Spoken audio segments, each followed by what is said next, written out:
নমস্কার, আমি শুভাশিস ব্যানার্জি। আর আমার সঙ্গে এই মুহূর্তে দেখছেন আওয়ার প্রোগ্রেস। আজকে আমরা যে বিষয়টি নিয়ে আলোচনা করব সেটি হলো জমি জরিপ করার সময় কোন কোন বিষয়গুলি আপনারা নজরে রাখবেন। প্রথমত যে বিষয়টি আপনাকে দেখতে হবে, জমি জরিপ করার সময় যিনি আমিন হিসাবে আসছেন তিনি যেন অবশ্যই লাইসেন্স প্রাপ্ত আমিন হন বা সার্ভেয়ার হন। কেন বলছি, তার যদি লাইসেন্স না থাকে এবং তার যদি সিল না থাকে তাহলে কিন্তু তিনি যে ম্যাপটা করবেন তার কোনো ভ্যালু থাকবে না। তাই এটা বললাম লাইসেন্স প্রাপ্ত আমিন। লাইসেন্স প্রাপ্ত আমিন 1 নম্বর আপনার প্রথমত দরকার। এবার দ্বিতীয়ত যে বিষয়টি আপনি নজরে রাখবেন যে আপনার জমির যে সীমানা, সেই সীমানাটা সঠিকভাবে মাপা হচ্ছে কিনা। আমরা অনেক সময় যে ভুলটা করি যে সীমানাটা আমরা ঠিকঠাক দেখি না। আমরা দেখি যে ওনারা কি মাপছেন না মাপছেন অতটা আমরা খেয়াল করি না। কিন্তু মনে রাখবেন যে কোনো জমির এই যে একটা বাহু রয়েছে, এর আকৃতি আপনার কাউরির চারকোনা হতে পারে, কাউরির আয়তকার হতে পারে, কাউরির ত্রিভুজ আকৃতি হতে পারে, কাউরির ষড়ভুজও হতে পারে। জমির আকৃতিগুলো এগুলো বিভিন্ন বিষয়ে নির্ভর করছে। সেই আকৃতিগুলো ঠিকঠাক পরিমাপ করা হচ্ছে কি না এই বিষয়টাও আপনাকে কিন্তু নজর রাখতে হবে। আমরা অনেক সময় আমিনের উপর ছেড়ে দিই এবং আমিন যা মানে যেটা খুশি সেটা করে। আপনাকে কিন্তু সেই সঠিকটা দেখে নিতে হবে। আর কখনোই একজন আদর্শ আমিন সে কিন্তু শুধু এসে আপনার জায়গার এই 4টে বাহু মেপে দিয়ে চলে যাবে না, বা এর ক্ষেত্রফল বের করে দিয়ে চলে যাবে না। সে কিন্তু পাশাপাশি সেই প্লটটি অর্থাৎ সেই দাগটি যেখান থেকে শুরু হয়েছে বা আরও আশেপাশের আরও 2-4টে যে ম্যাপ প্লট রয়েছে মৌজা ম্যাপ অনুসারে RS মৌজা ম্যাপ সে ব্যবহার করবে। 3 নম্বর যেটা দেখবেন, বেশিরভাগ যারা আমিন হয় তারা RS মৌজা ম্যাপ ব্যবহার করে। সেই মৌজা ম্যাপে আপনার RS দাগ নম্বর কত রয়েছে এটাও কিন্তু আপনাকে দেখে নিতে হবে। কারণ LR দাগ যেটা রয়েছে তার সঙ্গে RS দাগ আপনার এক হবে না, RS দাগ আলাদা হবে। LR মৌজা ম্যাপ আলাদা, RS মৌজা ম্যাপ আলাদা। RS মৌজা ম্যাপ অনুসারে জমিটা মাপবে। কারণ RS মৌজা ম্যাপে এরকম হতে পারে, তখন দেখা গেল এই সম্পত্তি আপনার ডিভাইডেড হয়নি, ডিভাইডেড মানে ভাগ হয়নি, কিন্তু এখন LR মৌজা ম্যাপে এই সম্পত্তিটাই 2 ভাগে বিভক্ত হয়ে গেছে এবং LR-এ 2টো দাগ হয়ে গেছে। ধরুন এই দাগটা হলো 25-51 দাগ আর এইটা হয়ে গেল 25-52 দাগ। এটা LR-এ হলো, এই 2টো দাগ হয়ে গেছে। কিন্তু তার আগে RS-এ এটা একটাই দাগ ছিল, সেই দাগটার নাম 3187। এগুলো আমি আপনাদের বোঝার জন্য বলছি, এটা জাস্ট বোঝার জন্য। RS-এ তখন একটাই দাগ ছিল কিন্তু LR-এ এসে 2টো হয়ে গেছে, এরকম হতে পারে। তো সব সময় দেখবেন যারা আমিন রয়েছে তারা কিন্তু RS অনুযায়ী মাপে এবং মৌজা ম্যাপটাও RS অনুসারে থাকে।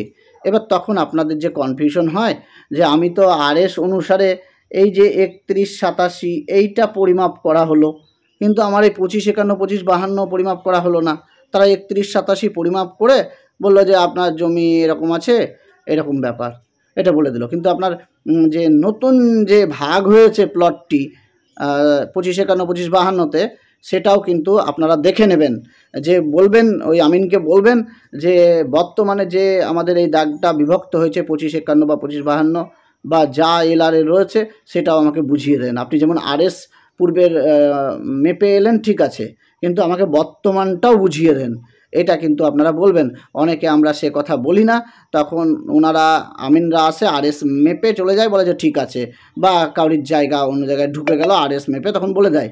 কিন্তু বর্তমানে যে LR-এ চেঞ্জ হয়েছে দাগটা, সেটা কিন্তু তারা আর পরিমাপ করে না। এইগুলো কিন্তু দেখে নেবেন।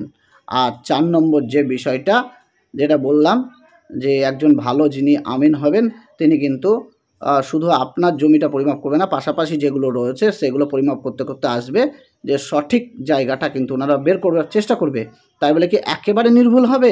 এই যে আগে ধরুন গানটার চেন ছিল, চেন দিয়ে জমি পরিমাপ করা বা স্কেল দিয়ে জমি পরিমাপ করা, এগুলো ছিল।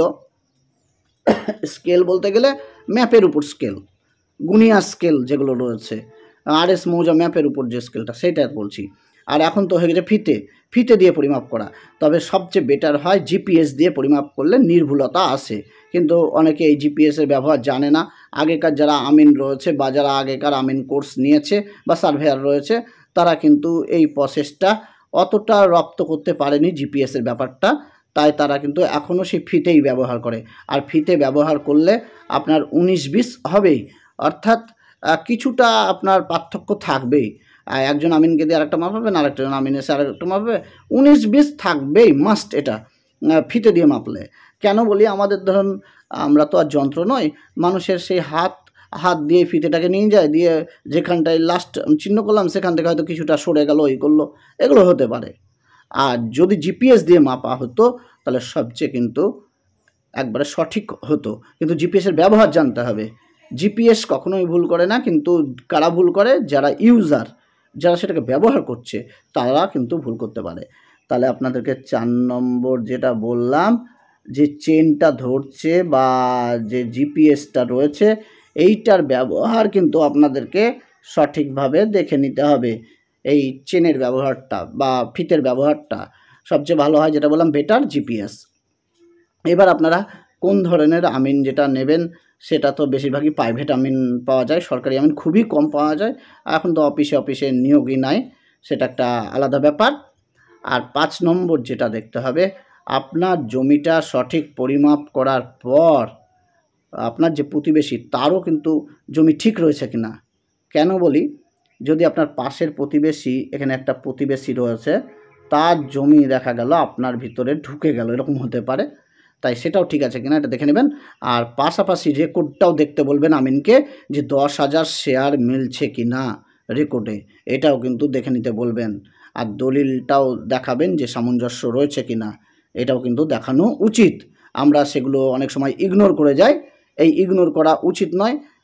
সেক্ষেত্রে কি, আমরা আধো ব্যাপারটা হয়ে যায়। জমি পরিমাপ করলাম ঠিক আছে, আমিন দিয়ে নিয়ে এসে আমি জমি মাপ করেছি, কিন্তু আধো ব্যাপার হয়ে গেল।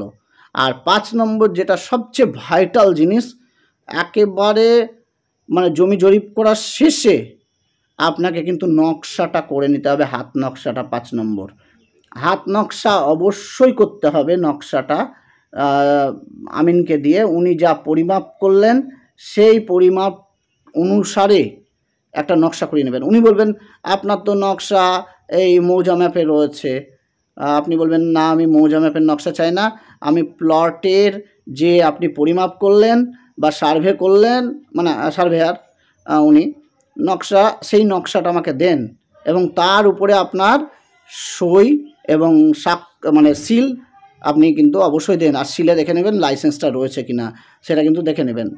কারণ এইগুলো যদি থাকে তাহলে আপনি ভবিষ্যতে প্রমাণ করতে পারবেন যে সার্ভেয়ার দিয়ে বা আমিন দিয়ে আপনি জমি পরিমাপ করেছিলেন, এবং তারা একটা নকশা করে দিয়েছে যে উত্তর বাহু কতটা, দক্ষিণ বাহু কতটা, পূর্ব বাহু কতটা, পশ্চিম বাহু কতটা। আপনাকে হয়তো যারা আমিন আছে তারা বলবে আপনার সব জমি তো ঠিকই রয়েছে, তাহলে আবার এটা আবার করার কি দরকার। তা করবেন না, নকশাটা করে নেবেন। আর আপনার প্লটটা যেখানে রয়েছে সেই প্লটের নকশা, পাশাপাশি আপনার প্লটের আশেপাশে যে রাস্তাগুলো আছে রাস্তারও নকশাগুলো কিন্তু করে নেবেন ওই আমিনকে দিয়ে।